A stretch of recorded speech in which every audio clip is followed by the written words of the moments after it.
আজকের নন্দীগ্রাম দাউদপুর অঞ্চলে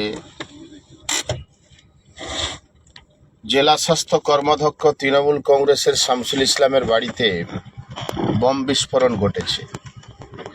গত কয়েকদিন ধরে আমাদের কাছে খবর ছিল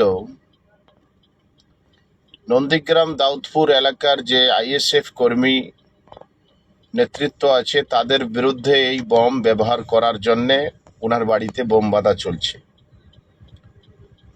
গত কয়েকদিন ধরে আমাদের ফেস্টুন পতাকা সবগুলো গোটা নন্দীগ্রাম ব্যাপী ওরা ছিঁড়ে দিচ্ছে, কোথাও পতাকা লাগাতে দিচ্ছে না। কিন্তু সব থেকে বড় হাস্যকর বিষয় যে ওরা বিজেপির বিরুদ্ধে একটাও পতাকা ছিঁড়ছে না, কোনো কথা বলছে না।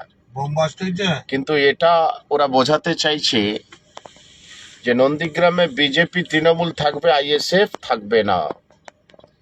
আমি বন্ধুদের বলি, ভাই এটা 2021 নয়, এটা 2026।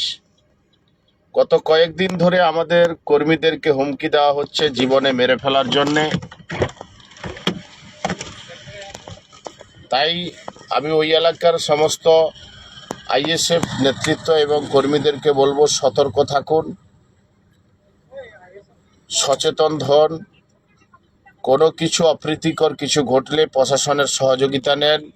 নির্বাচন কমিশন এখন অ্যাক্টিভ এবং উৎসব মুখর পরিবেশে নির্বাচন উপভোগ করুন। এবং তৃণমূল কংগ্রেস বন্ধু বিজেপি ভাইদের বলবো যে নির্বাচনে গন্ডগোল আপনারা করবেন না।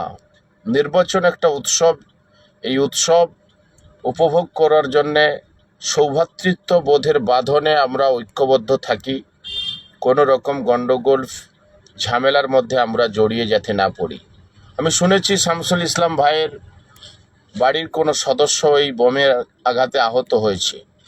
আমি প্রতিহিংসার রাজনীতিতে বিশ্বাসী নয়, আমি তার সুস্থতা কামনা করছি। তারপরেও বলছি, নন্দীগ্রাম প্রশাসনকে বলবো যে এই সমাজ বিরোধীদেরকে, যারা সমাজে বিশৃঙ্খলা ঘটাচ্ছে, নির্বাচনের মতন গণতন্ত্রের উৎসবকে যারা প্রহসনে পরিণত করতে চায়, তাদের বিরুদ্ধে আপনারা কড়া ব্যবস্থা নেন।